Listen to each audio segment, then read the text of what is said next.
Narendra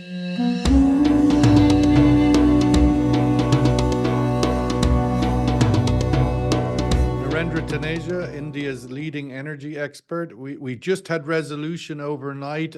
Indonesia has declared Prabowo Subianto president-elect after some challenging to the elections there in the world's largest Muslim country.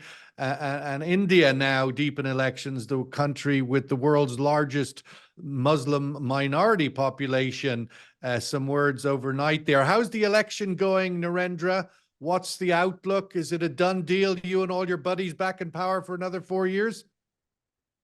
Well, if you look around on the ground and the media, it looks like that the Prime Minister Narendra Modi will be back for the third term and with a good majority. We still don't know whether the majority would be of the same size as 2019, but definitely they are forming the next government. Does the majority, the size of the majority matter to what can be done, or? Oh, yes, of course. You need a strong majority in parliament if you want to push through certain reforms like privatization of, some oil companies, reforms in the agriculture sector, reforms in the banking sector, which is still largely controlled by the state, and so on. So 70% of economy is still kind of under the government, in the sense that, we still have this, a lot of people still have this, suffer from the socialistic mindset. So I think if BJP returns to power with 2/3 majority, then you're going to see, in fact, massive reforms. So yes, it does matter. Just to quickly on you, that India is the second largest Muslim population country in the world. So we are home to 18% India's population is Muslim. So therefore, to call 230 million people, 270 million people minority is probably is not right. I mean, they are the second largest majority. Statistics are, ultimately minorities are determined by the second largest majority. They're the second largest majority. Yes. And India is what India is economically, politically, socially, culturally, thanks to everyone, including the Muslims. Their contribution has been tremendous, and India wouldn't have been what India is today without them. So their contribution, and they are our Muslims. They're not from Saudi Arabia or Iran. They're Indian Muslims. We are very proud of them. And on that point, in terms of the election, obviously we're a week or so into it. It's early enough and clear enough to say that the BJP will get a majority. Is it clear enough to say, as you just articulated, the importance of that supermajority? Is that looking likely? Well, that's a good question. I mean, supermajority, we'll have to wait and see. The sense that, Congress party seems to be getting some traction, which, as you know, is the majority part, the majority opposition party in the country. They're getting some traction in southern part of the country, like Kerala and a few others. And regional parties are getting traction in some southern states and also in the West Bengal. So it's probably too early to say, but one thing it looks like for sure that the BJP will return with comfortable majority. Whether it will be super majority as they are targeting, that's difficult to say at this stage. They're targeting super majority. They want 400 seats in parliament. So which means that that's a very ambitious target. But my sense is that they're going to get comfortable majority, going by the media reports, going by what's happening on the ground, and what seems to be the mood of the people, because people want to, majority of Indian people, especially the young people, they want to see growth, economic growth. And BJP is the party which is very closely identified with expanding India's economy, setting ambitious goals, and promising a developed India by 2047. So that agenda, 2047, India, a developed country by 2047, is getting a lot of traction especially among the young people and women. I wanted to ask you, and to pick up on that point that Adi mentioned there, the outlook for China. One of the things you've said in the past, that India's relationship with Russia is so important to maintain, that so that Russia doesn't feel like China's its only friend in the world. And the idea of why is China stockpiling, buying not only a lot of oil, but also a hell of a lot of gold, and other commodities and minerals. And some analysis appears to be that it's an anticipation of weakening their currency so that they have stockpiled the commodities ahead of that. Others say more analysis, maybe more, serious events. Your thoughts on China's stockpiling, particularly gold, but other commodities from an India perspective, is that concerning, or is it just another day at the office? Well, 2 points here quickly. I mean, one is that my sense is that China is doing that because they're going for massive internal, political reforms. I mean, economy is no longer kind of their, target number one. Target number one for the Communist Party is to strengthen and ensure that the Chinese Communist Party stay in power for next 100 years. I mean, that's what they say. So that's their priority. And then they're working backward, whatever they need to do. If, for instance, there is turbulence or if there is a rough weather along the way, internally speaking. At the same time, China knows very well the kind of, given their ambitions to be the superpower, overtake the United States, they know it's not going to happen without challenge. So they're going to be headwind, they're going to be challenges. So they're also preparing for that economically, strategically, politically, and militarily above all. At the same time, America has now realized that, look, they have been pushing China too hard into the Russians or into a corner. That's why now they're trying to repair the relationship.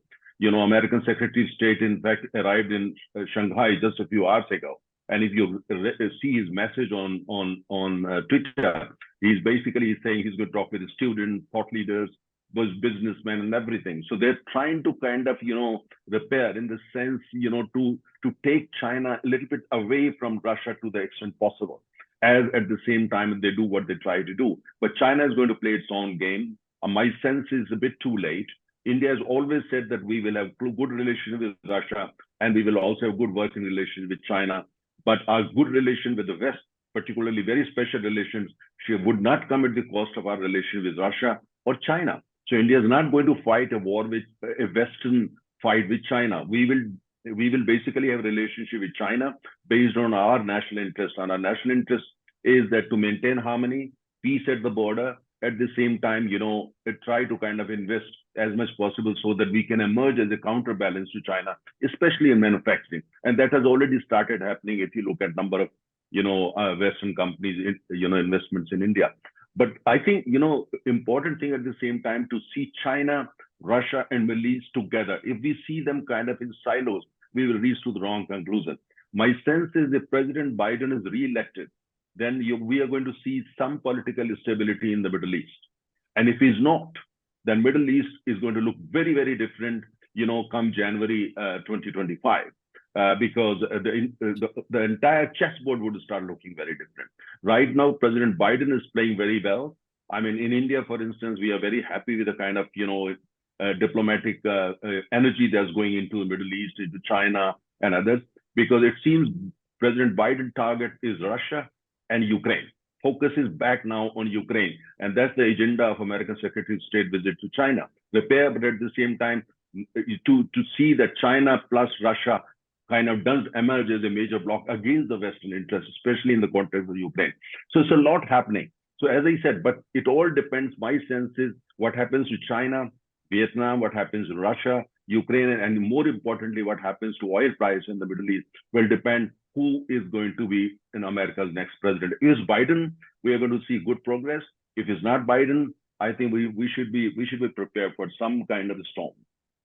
Into Asia, where is the appetite still there? Is it the price still right for Russian oil to make its way into Indian refineries?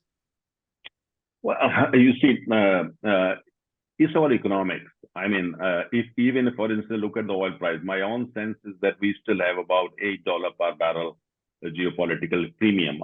If you go strictly by demand and supply fundamentals or landscape, I see absolutely no reason for Brent to be more than $80 per barrel. So it's still the geopolitical premium. And there might be some other reasons too, but I think $80 per barrel. But Russian oil, even if the globally crude oil prices go up and therefore Russians demand more money, I don't think that, Indian refiners are going to agree to it easily. Russia needs Indian refiners, and Indian refiners are very happy to buy from them. because quality of oil is okay, and by now they have found solution how to ship it, insurance and everything. They know each other very well. Let's not forget, until very recently, India hardly imported any oil from Russia. It was used to be less than 2% of our total imports basket. So is now is much more significant. But it all But because there has been challenges, as you had articulated before, about those shippers of the Russian crude being able to get the right insurance and the right documentation, and without that, it was difficult for India to take it. well, there are challenges because India's own shipping fleet is very small. We don't have many oil tankers, very few in fact. And Russia's own fleet is also rather small. I think about 68 ships, if I remember right. So therefore, they have to depend on international ships registered in Caribbean, registered in other geographies. So far, our experience is there are many in the West ship owners who are willing to kind of offer their ships. I mean, they always follow a different route. It's a bit complicated route, but they are available. So tankers are available. Russians can find them, Indian refiners can find them, and they can find them together and bring that to India. So I think they've been able to find ways. Let's not forget, behind the scene, US may have on the rooftop and say, all right, sanctions against Russia and all that. But the US has also realized, US in particular, that if oil prices go beyond a $90 per barrel, then it's not good for the American economy. So they also want to make sure Russian oil continues to flow into global supply system. Because if oil is 90 or more than 90, President Biden is going to find it very difficult to get back to White House. So I think, that's also, Russia knows it, we know it, everybody knows it. If oil prices are kept at the level of $80 per barrel, then chances are President Biden might win. But if oil is more than $90 per barrel, I mean, then it's going to be very difficult. And you are based in Dubai, and you must have heard the conspiracy theories. We have heard in Delhi that there are many in the Gulf. They want Trump to win, and one way to help Trump is to keep oil prices high, because that would kind of make life difficult, politically speaking, for President Biden. So there are all kinds of theories. But my sense is that, as far as Russian oil is concerned, whatever the price internationally, but Russia would be probably Indian refiners will cut deals, which would be kind of win-win for both Russians as well as for Indian refiners.